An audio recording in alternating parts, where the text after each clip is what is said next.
Well, this is Jerry with What's Broke Today, and today we're going to start out on our Ford 8N tractor that, I get the camera adjusted, coming down, here we go. So hopefully, let's get the light on.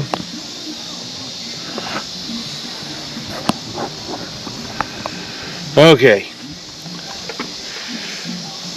Our 8N tractor, the guy that owns this has not owned it very long. Do I say not very? Probably owned it 3 months. But the first week he had it, he didn't have any trouble. And then the second week that he owned it, maybe third, he couldn't remember. He was using it one day and it was starting, running, everything was just fine. He'd ran it about 20 minutes, parked it, shut it down, took him a small break. Then when he come back out, it wouldn't start, and it has not started since. That things he did on his own is, of course, we have a new carburetor on here. We have he put on the new distributor, which had new distributor, cap, rotor, everything, and coil, which this is our 8N Ford coil. Still, he couldn't get it started, so he took the distributor itself out and put the old distributor in with the new coil, and of course, still not starting.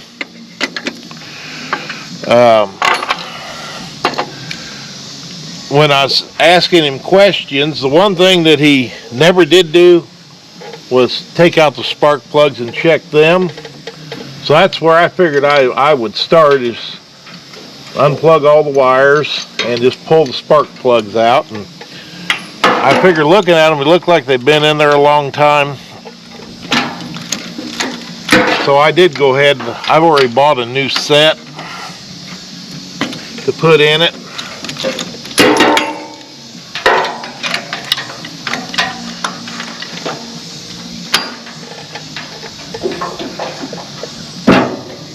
And whoever put these in did not want them to come loose.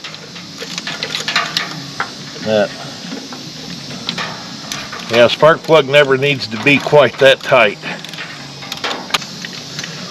So as I pull these out, I'm going to plug them back into the spark plug wires one at a time and position them where I can see each plug. And I'm going to crank the motor over and actually look and see if they are all sparking.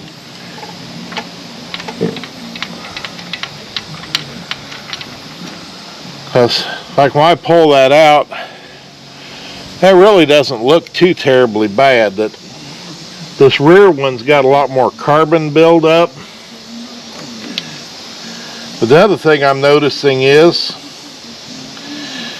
it's got the correct plugs in some of the holes, 437s, and then the rear hole had a 216. And I typically don't put auto lights back in. I put Champion H12s in, a little bit hotter plug, because most people using this, they're not out working them every day and plowing and tilling and stuff. They're usually just dilly-dallying around and driving them. So I've got 3 of the 437s and a 216. But also I have no idea why somebody did that. So we get those in. And then I'll just come over here and turn the key on. And then make sure it's out. I put a block behind the tire. There we go. Make sure it's in neutral so it doesn't take off and try and drive. And then the starter button's back here by the shifter. And I'm just going to push the button down and then watch each of the spark plugs and see if I see spark. And of course, keep my fingers away, because even though it's old, it don't feel good when it shocks you.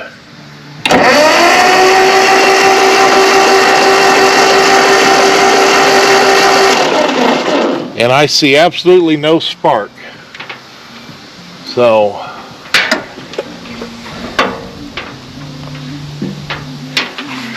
and I got the battery charger on the battery, so I had my meter up top. Because apparently when he dropped it off, the key got left on, so I was charging the battery back up.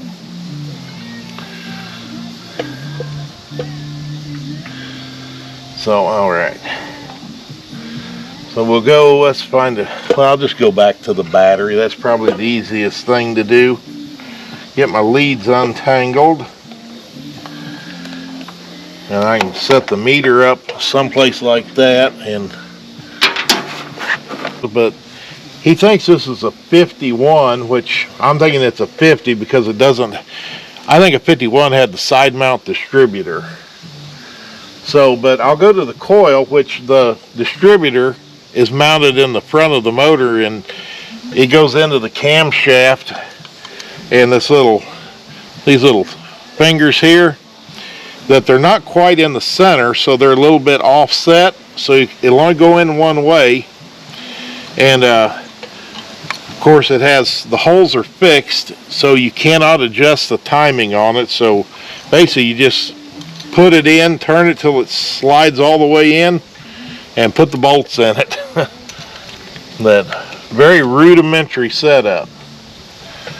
And then the coil on top of it, our power hooks up here on the top, and then it gets the ground through the points inside the distributor, which if you've ever worked on anything old, you've seen a set of points and condenser, and the opening and closing of the points as it turns, it this little shaft, and where the shaft comes through, it's like almost like a camshaft with lobes. That, see how close I can get it, and you can see it open and close the points as I rotate it. And there's 4 lobes on that shaft corresponding to the 4 cylinders. And of course that's got a rotor to go in there and line up and fire each cylinder as need be. And then of course the coil sets on top of the cap here, and the high voltage goes through the top and through the center lug. And of course we got our spark plug leads, and it's labeled 1, 2, 3, 4. So, but yeah, to start out we want to make sure we got good battery voltage to the coil. I come up here, and I'm on the coil, and this is a 6-volt system, and I got 6 volts. Got to keep your hand clear because you got a fan and the belt up there. So I'm going to go in from the back side, then I'll reach back here again and push my button. And while I'm cranking, I still had 5.8 volts. So that means that we're more than likely our points aren't working. So I think while I'm unhooking all that, I'll probably shut the camera down, because while I'm in there trying to because I'm just going to pull this distributor out, because I'm going to probably put his new one in, because I wouldn't surprise me if the bushings in that old one aren't worn a little. So, but yeah, I'll shut the key off, pull the distributor clear out, and then we'll recheck everything. Alright, I got the distributor out. That started out, I unhooked the wire on top, which is just I had an open-end wrench. I just went in there and loosened the nut, took it off, and there's 1 wire hooks on here. And of course, this cap, we're not putting it back on because the porcelain's broke, or plastic, around that terminal. The spark plug wires, they had marked them so that the top one has a zip tie on it, and the bottom one has nothing. So I had a yellow with no zip tie on the bottom, a red zip tie with no zip tie on the bottom, and the way that the wires lay out in there, pretty easy to remember where they go. First thing we'll start out with is, let me turn the camera down. I'm going to take this bail, which you can do this and change the coil without pulling the distributor. You just pull the bail over, and then the coil comes off, and you know, we got our it's down on there, our this point gets our ground and our signal off the points, touching the screw for the points. There we go, down inside the hole. And then our high tension lead sets on top of the cap. So we pull that off, and now the gasket's stuck on pretty good. We'll lay that down, and then we just take our two clips and pop that, and then the cap will come off, or should. And there's a rubber, or not rubber, but the original one is, this is old because this has a cork gasket. The new one has a rubber O-ring. So then we got our rotor that comes off, and then I don't know, shield, which basically, I mean, just goes in between here, you know, underneath the rotor, and shields the points. And then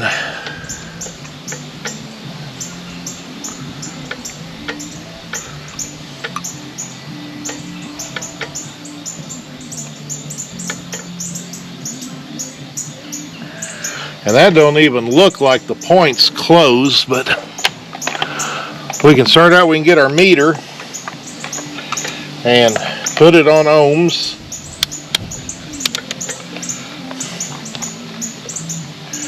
Get it set up there where we can read our screen, because right now we got, you know, this one means we're an open circuit or infinity. Then when we touch the two leads together, if we got great connection, we'll go down to, you know, that's 0.3 ohms. So, but if I clean this up a little, I'll probably get it down to 0. So I take that, and then we come here to our distributor, and I'm going to line that up in between the cam lobes. And of course the points on the outside, on the metal end, this is going directly to ground, and then on the other end it's this kind of a Bakelite plastic material isolates the other side of the points from ground, and they come around and up and attach on. We got the screw up here at the top, and that's where our coil comes down. It sets and points, pushes on that, and then that's what gets our ground signal to our coil. And just here looking, it looks like there's a gap in the points. So I'll go over to the points, the say coil side to the body side, and I got, I don't know, 1.6, 2.3. It's jumping all over the place on our ohms. Another indication that tells me they're probably not set right is the distance between, I turn this till it hits the points hit the cam lobe. So I'm going to say that, yeah, that's not good. So we'll set that distributor aside. We'll grab his new distributor, and we'll get the points off of where they're closed. And we'll do the same test. We'll go to the coil side, to the ground, and I've got 0.3, 0.4 ohms, which is the same I had when I was putting my leads together. And if I adjust my scale up probably just one position, I mean, we get it down to 0. But, you know, if I hit it on the most sensitive setting, the 200 ohms. So I'm going to say that we're good there.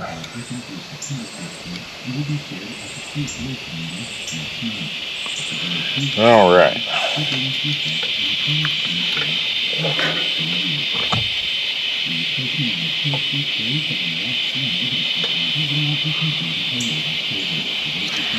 Now the last thing, which I should be telling you what I'm doing while I'm doing it, I'm going to take and see if I can turn the motor a little and feel the camshaft.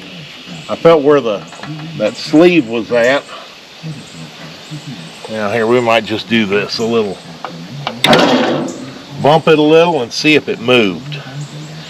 Yeah, and our deal's in a different location, so I'm going to take the new distributor and I'm going to take a close look at the points just to make sure they're clean.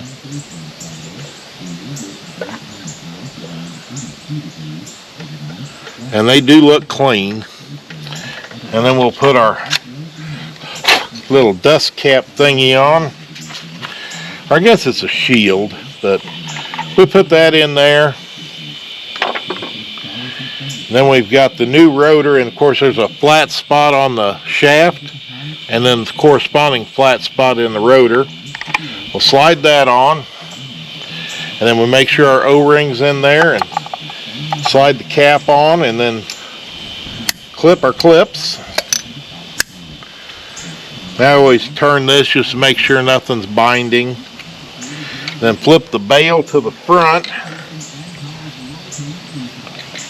I'll take the new coil and set on top. Get everything lined up, then we can flip the bail up, and there's a little indentation in the center of that to hold it. And of course we got a gasket so it doesn't leak oil. Yeah, I'm going to get that all lined up because someone that has never done this probably can't reach up here and feel. But I put my finger in the center of the camshaft, and where this is off center, because like right there, yeah, our lugs are a little bit lower than the center line of that shaft. That, you know, it's probably easier to see, but yeah, it's probably only, it can't be less than 1/8 of an inch offset. And I can reach in the front of the cam, and there's a, you know, like a drilled spot in the front of the cam. And when I feel that, I got the drilled, I got more of that on the bottom, which tells me that our cam is actually around here, because I can feel a corresponding curve there in the cam. I don't have hardly anything on the top. So, and reach in there feeling it is a little bit, you know, it's not perfectly straight. It's probably something about like that. So I'm going to get this distributor in and get it hooked up. Everything put back together. And another thing, the bolts that hold the distributor in, you're limited on length on them because of the camshaft, because they go through the front timing cover, and if they go through too far into the cover, they will hit the gear on the camshaft. And one of two things happens, or has happened to me. It's sheared the bolt off, the end of it, and it fell somewhere down in the motor. Or it caught just right, and the starter didn't have enough power to turn the engine over, and it basically locked it up. So, but yeah, I'm going to get this distributor in, and once I get everything hooked up, we'll redo our spark test. All right, back here with our distributor. I got the new one in, coil, everything hooked up. And I might have misspoke earlier when I was talking about the distributor. When you bolt it in to the motor, you don't have to worry about adjusting it for timing. because your timing adjustment is actually on the side of it, that we loosen this screw up, and then you can slide it up and down, and it moves the plate inside. Key back on. Get my meter out of the way. I've still got my spark plugs setting up here. I'm going to push the button down and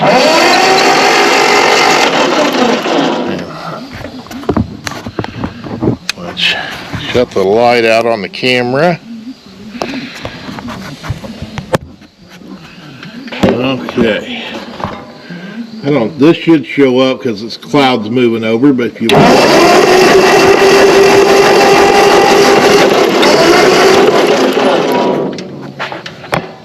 can pick the right angle.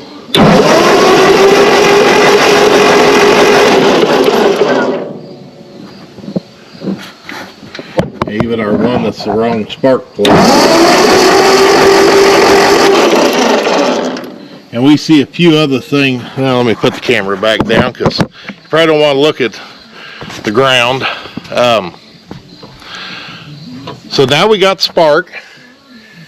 So I'm going to, we'll shut the key off because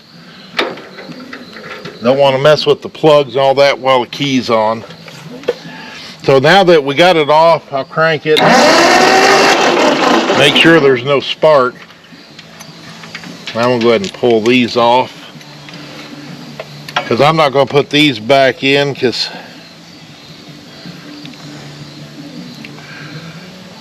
I mean, looking at them, I mean, they look like they is running rich and not, and I'm assuming, you know, the other guy put the carburetor on, so I'm assuming that when he got it on there, yeah, it looks like the choke's opening all the way, but yeah, before I put the new plugs in, I just put my fingers over the spark plug holes. And you can put a gauge in it, but I just do the... Now you can hear that, but it's got enough force to blow out around my finger. So... that has enough compression, it should run. I'm going to go grab the new spark plug. Alright, I get my new plugs, and I said I buy the H12s, you know, Champion H12 plug, because it is a little bit hotter plug, and like I say, most of the time they're not running this at full throttle. They kind of got the RPMs down and, you know, more or less almost idling it all the time, which fouls the plugs. You probably should be running at least half throttle most of the time.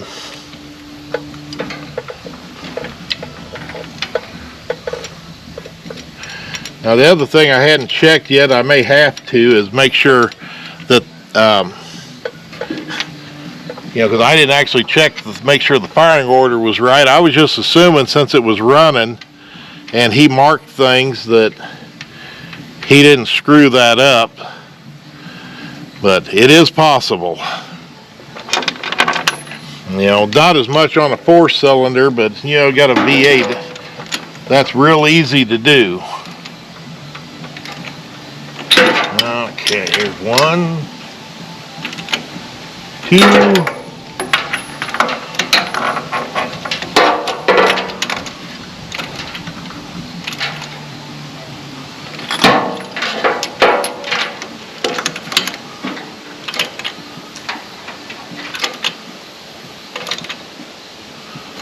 There's all 4. And of course, these are just like all other 4-cylinder motors. Front's 1, then 2, then 3, then 4, straight back. So we put our wires on, and I mean, these don't fit real tight, but no telling how old these spark plug wires are. But you know, these are back before, you know, these are actually copper core wires. So okay, so we get all our spark plugs on. And we Turn the key back on. Make sure we're in neutral.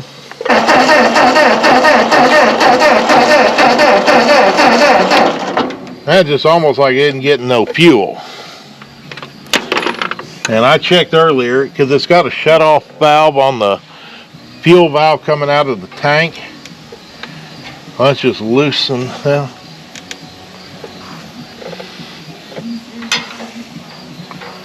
It's dripping a little bit out of the bottom of the carburetor, but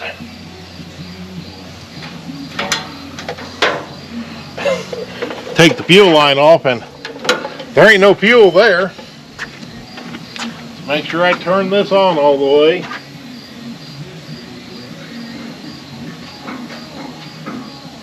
Yeah. And we got no fuel coming out. So